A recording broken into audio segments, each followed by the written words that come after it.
कल हम लोगों ने भगवान की कथा में सुना कि भगवान श्री कृष्ण का प्राकट्य हुआ। जब भगवान प्रकट हुए तो भगवान मथुरा से गोकुल की ओर चले। भगवान जब चले तो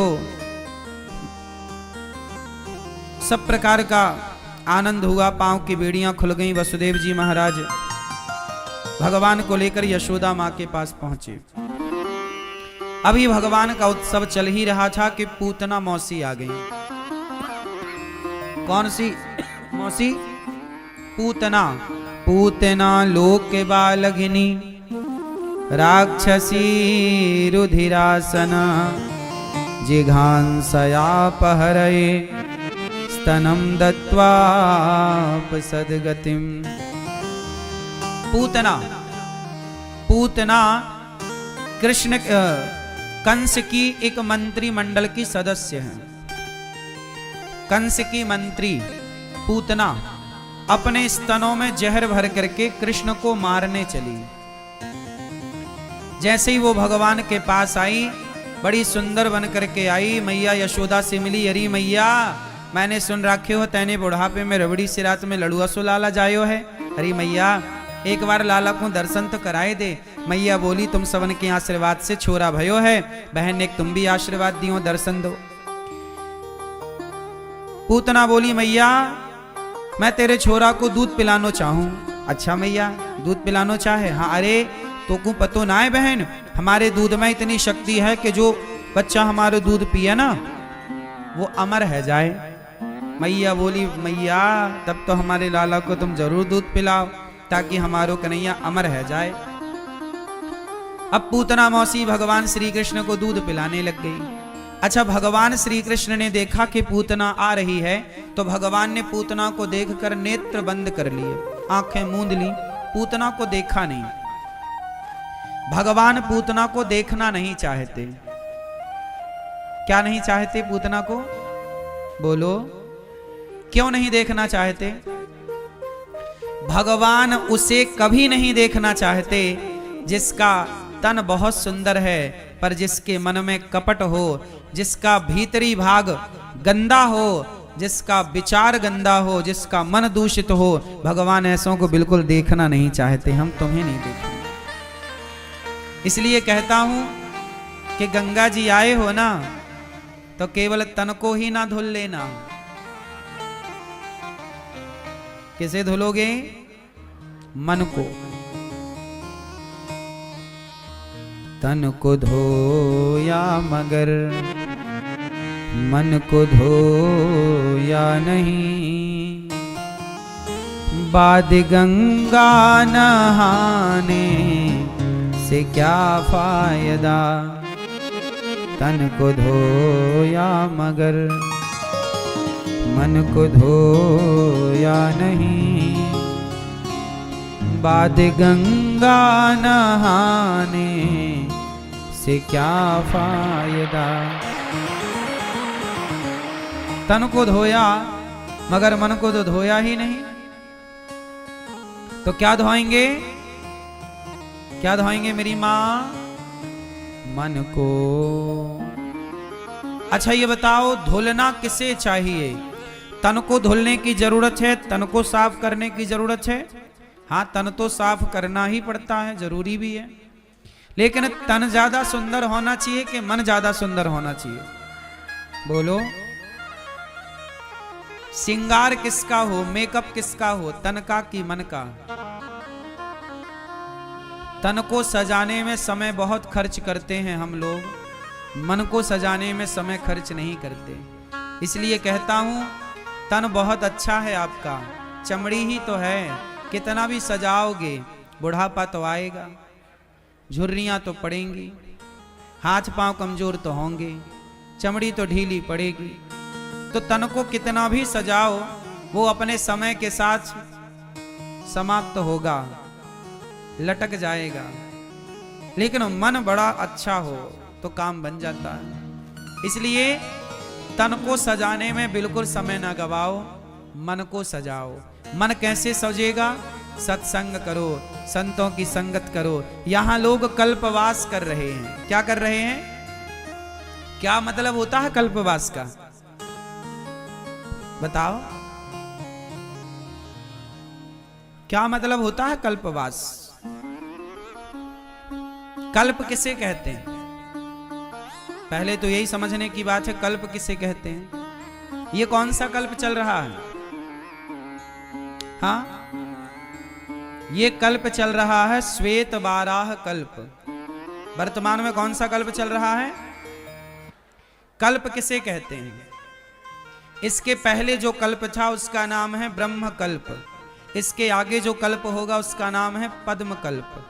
कल्प मतलब ब्रह्मा जी का एक दिन, ब्रह्मा जी का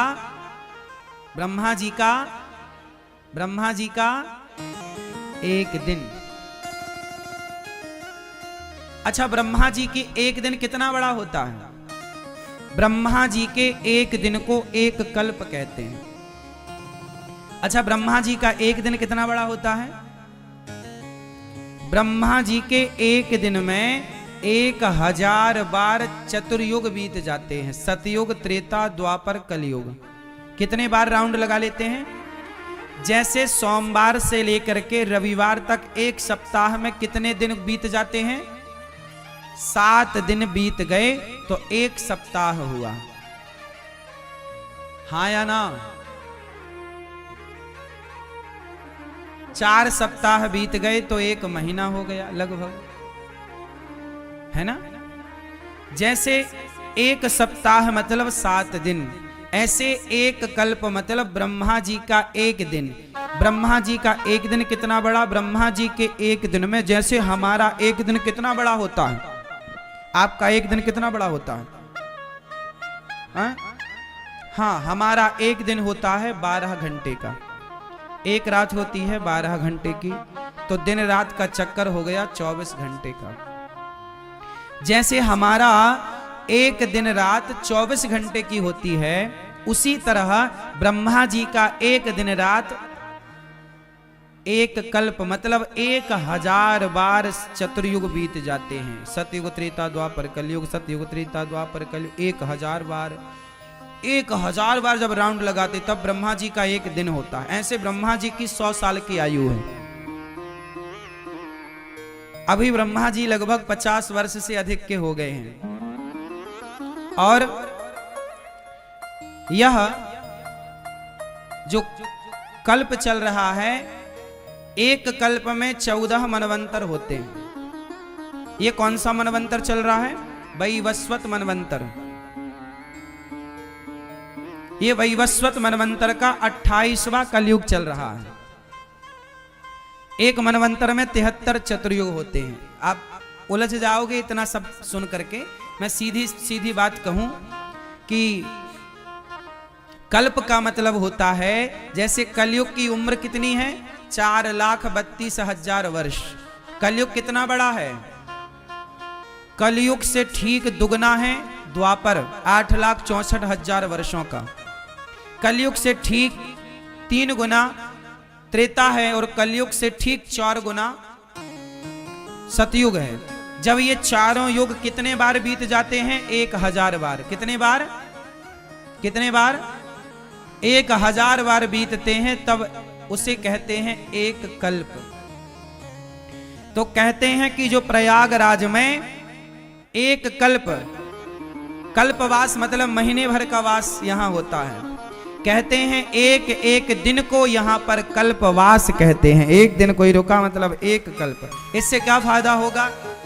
कहते हैं इस प्रयाग में माघ के माह में जो यहां पर कल्पवास करता है, तो जितना कल्पवास वो यहां करता है उतने कल्पों तक वह भगवान के बैकुंठ में रहता है आनंद से। यहां का रहा हुआ व्यक्ति वहां रहता है। इसलिए कल्पवास की महिमा है कि समय निकालो, घर का मोह त्यागो और तीर्थों में आओ, गंगा नहाओ और अपना बढ़िया यहीं पे देखो। कल्पवासी क्या करते हैं? अपनी रोटी खुद बनाते हैं, अपना चूल्हा खुद तैयार करते, अपना खुद बनाए खाए। नहीं तो कोई बात नहीं, भंडारे चल रहे हैं, प्रसाद पाए और अपने सीताराम सीताराम जपे दिन भर। भगवान पूरा समर्पण भगवान का, 1 माह पूरा पूर्ण रूप से भगवान का चिंतन करना है, यही है। तो जो यहाँ का वास करता है, यहाँ कल्पवासी बनता है, जो यहाँ कल्पवास करता है प्रयागराज जी में, वो सदा वैकुंठ में उतने ही समय तक कल्पवास, मतलब यहाँ का 1 दिन और वहां का 1000 चतुर्युग। बात समझ में आई? इसलिए लोग कल्पवास करते हैं कि हम भी देखो यहां पर 1 दिन नहाओ तो 1000 चतुर्युग तक वहां आनंद से रहो। पर ऐसे नहीं कि आओ और लड़ने लग जाओ प्रयागराज जी, ऐसे नहीं। ए तू ऐसी तू वैसा, ये दे वो ले ना। अपने क्रोध को क्रोध ना घर में छोड़ के आया करो। तुम्हें यहां कोई यहां हम बताओ तीर्थ यात्रा करने आए हैं कि लड़ने? बोलो बोलो। अपना गुस्सा, अपना घमंड, अपना अभिमान, अपना धन धान्य, अपनी अमीरी, अपनी धन्ना सेठी घर पे छोड़ के आओ। यहां तो सच्चे सरल बन करके भगवान के चरणों का आश्रय लेकर के रहो। यहां क्या लड़ना किसी से, क्या जगह लड़ना झगड़ना, ये तो तुम घर पे करते ही थे, गुस्सा घर पे करते ही थे, यहां तो ना करो। गुस्सा करना चाहिए? गुस्सा तो कहीं भी नहीं करना चाहिए। थोड़ी सहन शक्ति होनी भी चाहिए, हाँ या ना? धाम में आए हैं, काय का लड़ना, काय का झगड़ना, गुस्सा काय का? चल भैया तू हमें गाली दे रहा, चल दे दे, चल तू खुश हो जा। तू हमें धक्के मार रहा, मार ले, चल तू खुश हो जा, चल ठीक है। क्या क्या जवाब दें और क्या क्या लड़ें और किस किस से लड़ें? हम यहां पुण्य करने आए हैं, लड़ने झगड़ने तो आए ही नहीं। लेकिन आजकल के लोगों को ना समझ में नहीं आता कि तीर्थ क्या है, पुण्य क्या है, धाम क्या है, कुछ समझ में नहीं आता। लोग यहां आकर भी ना लड़ाई करने लग जाते हैं, झगड़ा करने लग जाते हैं। लोग यहां आकर भी गाली गलौच करने लग जाते हैं, किसी का नुकसान कर देते हैं। इस तरह से हमें आचरण नहीं करना चाहिए। बड़ी श्रद्धा से गंगा मैया में डुबकी लगा। देखो जीवन है, ज्यादा अकड़ में ना रहो, सरलता से सहजता से जीवन गुजारना चाहिए। क्यों मेरी मां? वैसे भी मेरी प्रार्थना है कि गुस्सा करना ही नहीं चाहिए। गुस्सा वहां करना चाहिए जहां आवश्यकता है। बच्चे पढ़ नहीं रहे हैं, थोड़ा गुस्सा करके डांट दो, पढ़ें, है ना? तो थोड़ा बच्चों पे गुस्सा करो ताकि वो पढ़ें, थोड़ा बच्चों पे गुस्सा करो ताकि वो मोबाइल ना चलाएं, सही चलें। तो गुस्सा वहां करो जहां गुस्सा व्यवस्था के लिए काम आए। गुस्सा एक व्यवस्था है, क्रोध एक व्यवस्था है। क्रोध अव्यवस्था नहीं है, लेकिन लोगों ने अज्ञानवश व्यवस्था को ही अव्यवस्था मान लिया और बना दिया। क्रोध क्या है? एक व्यवस्था है। काम क्या है? एक व्यवस्था है। काम वासना बुरी नहीं है। यदि अपनी पत्नी और अपने पति के संग ही रहा जाए तो काम वासना बहुत अच्छी है, वो एक व्यवस्था है। उसी व्यवस्था से संतान उत्पन्न होती है। लेकिन वो व्यवस्था तब गलत हो जाती है जब आप अपनी पत्नी और अपने पति के होते हुए पराई स्त्री और पराई पुरुष को देखने लग जाते हैं, वहां मन डुलाने लग जाते हैं, तब वो काम पाप हो जाता है, बुरा हो जाता है। वरना ये एक व्यवस्था ईश्वर की बनाई बढ़िया व्यवस्था है। लेकिन आजकल लोग समझते नहीं, अक्ल है नहीं, समझ है नहीं। पत्नी पति के होते हुए भी पराई स्त्री पराई पुरुष को लोग ताकते रहते, तुझको सांझ सवेरे दिन भर ताक रहे हैं।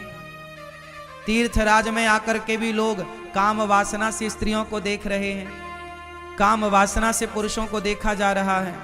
तो ये धाम में आकर के यदि तुम्हारी वासना अभी भी पर नारी पर पुरुष में है तो फिर गंगा कितना भी नहाओ फायदा नहीं है।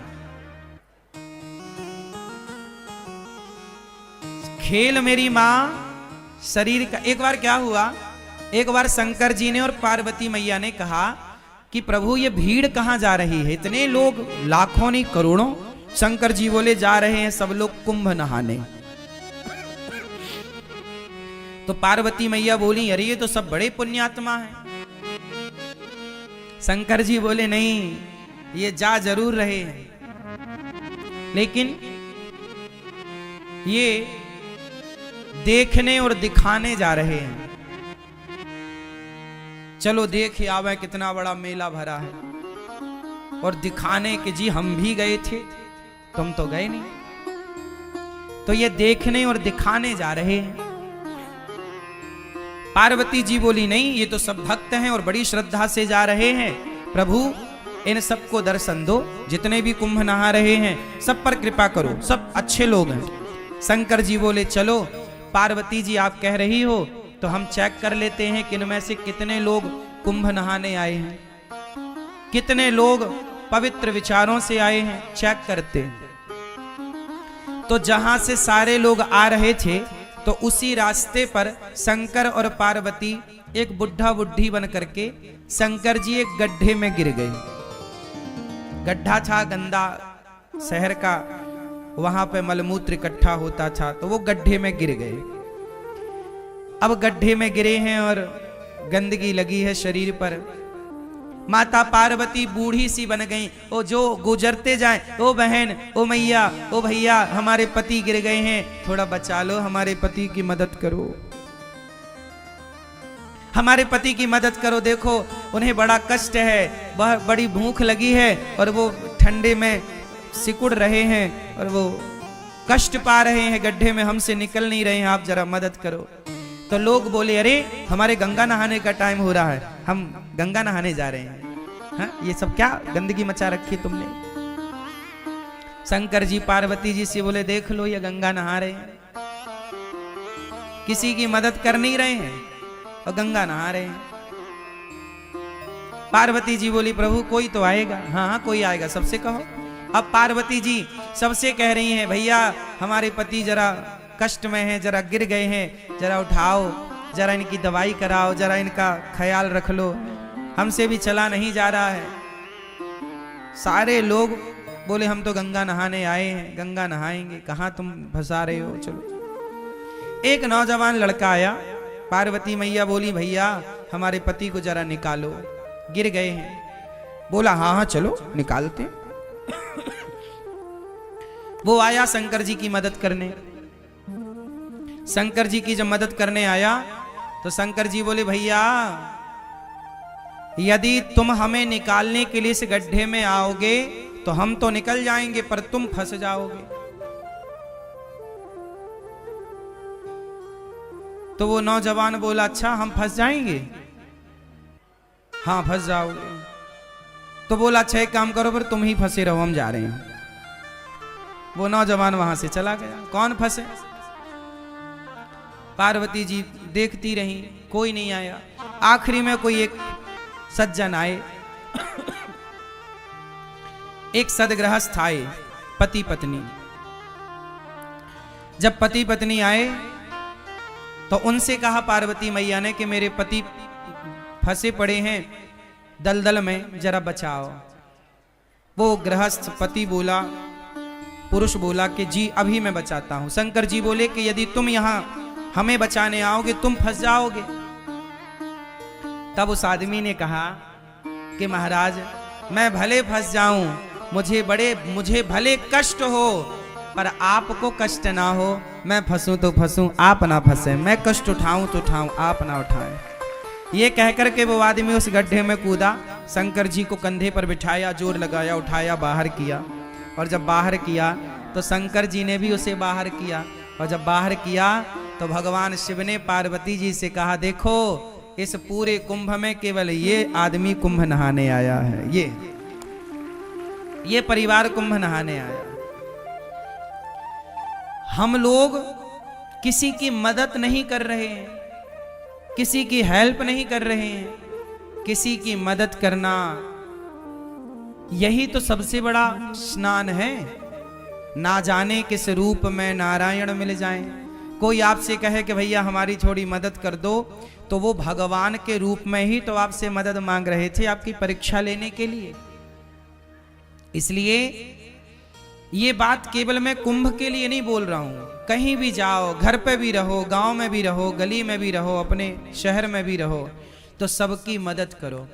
शंकर जी बोले कि तुम फंस जाओगे इस गड्ढे में। बोले फंस जाऊं, कोई बात नहीं। जो स्वयं दुखी होकर औरों का दुख दूर करता है वही सबसे बड़ा भक्त है। शंकर जी ने कहा तुम थोड़ी दुखी होगे। शंकर जी ने उसे दर्शन दिया, और दर्शन क्या दिया, शंकर पार्वती उसे अपने साथ ले गए, चलो वहीं आनंद से रहना। तो ये है दर्शन। अब हम लोग क्या करते हैं, कहीं भोजन बट रहा है, प्रसाद बट रहा है, तो हम स्वयं आगे होकर के अपना लेते हैं और दूसरे की थाली में धक्का लगे तो लगे, उसका गिरे तो गिरे, हमें मिलना चाहिए। मोर पेट हाहू मैं ना देहो काहू। आदमी ये नहीं चाह रहा है कि पहले तुम ले लो, नहीं नहीं, पहले हम। और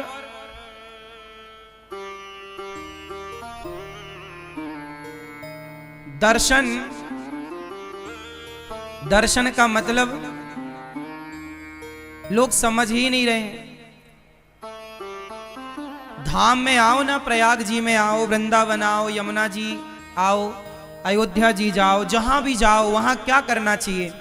अच्छा ये बताओ, गंगा जी में जब आप डुबकी लगाए तो किस तरफ मुंह करके डुबकी लगाए? स्नान कैसे करना चाहिए? सुनो, स्नान करने की भी एक विधा है। तीर्थों में स्नान कैसे करना चाहिए? सुनो, सबसे पहले गंगा जी जाओ तो जाओ कैसे, पहले ये समझो। अपने कमरे में ही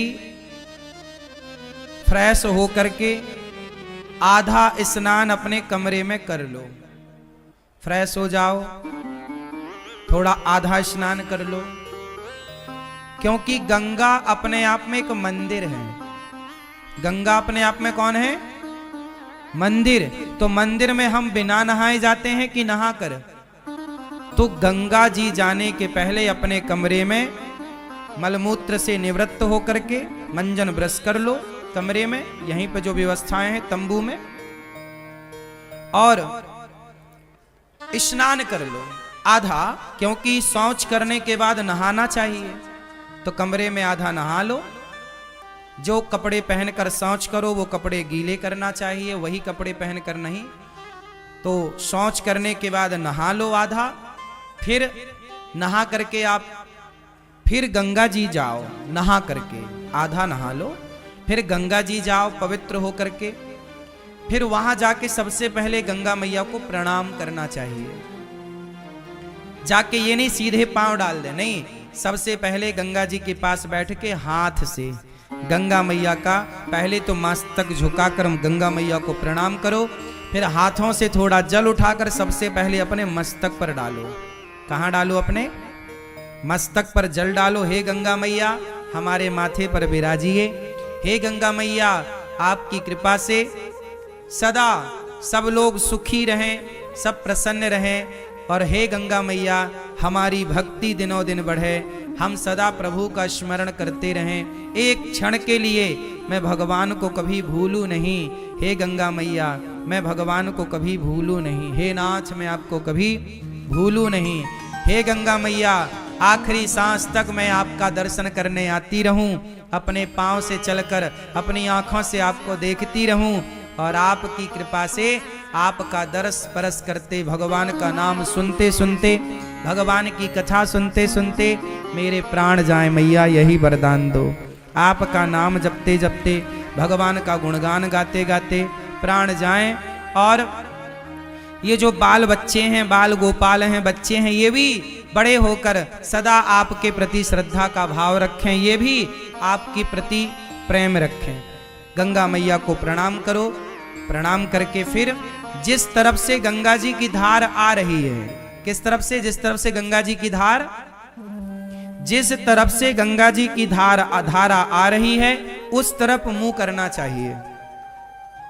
जिस तरफ गंगा जी की धारा, जैसे धारा इस तरफ से आ रही है, बहकर इस तरफ जा रही है, तो जिस तरफ धारा आ रही है उस तरफ मुंह करके और फिर गंगा मैया को प्रणाम करते हुए स्नान करना चाहिए, डुबकी लगानी चाहिए। और डुबकी कैसे लगानी चाहिए?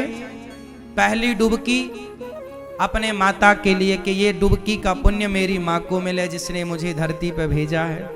दूसरी डुबकी अपने पिता के लिए, तीसरी डुबकी अपने पूर्वजों के लिए, चौथी डुबकी अपने बच्चों के लिए कि बच्चे इसका पुण्य पाएं, और पांचवी डुबकी अपने लिए। और ये दास अनिरुद्ध तो जब गंगा जी नहाने जाते हैं ना, तो हम केवल माता पिता और पूर्वजों की नहीं, कथा सुनने जितने भक्त आते हैं, जितने शिष्य हैं, जितने भक्त सुनते हैं कथा, हम सबके नाम की डुबकी लगा लेते हैं। प्रभु ये हमारे सभी भक्तों को इस पुण्य का लाभ मिले, और गंगा मैया जो नहीं आ पाए उन भक्तों की भी एक डुबकी ये दास अनिरुद्ध लगा लेता है कि जो भक्त गौरी गोपाल से जुड़े, जो रामानुज परिवार से जुड़े हैं, जो श्री संप्रदाय से जुड़े हैं, जो जाने अनजाने में टीवी पर भी भागवत सुन लेते हैं, यूट्यूब पर भी भागवत सुनते हैं, जो गौरी गोपाल भगवान के प्रति थोड़ी सी भी आस्था रखते हैं, उन सबके लिए ये दास अनिरुद्ध डुबकी लगाता है। और जो लोग दास अनिरुद्ध को गाली देते हैं, उल्टा सीधा कहते हैं, उनके नाम की भी एक डुबकी लगा लेते हैं कि उनको भी भगवान सद्बुद्धि दें। गंगा मैया उनका भी पुण्य बढ़ाएं, उनकी भी शक्ति बढ़ाएं, ताकि वो सदा गाली देते रहें।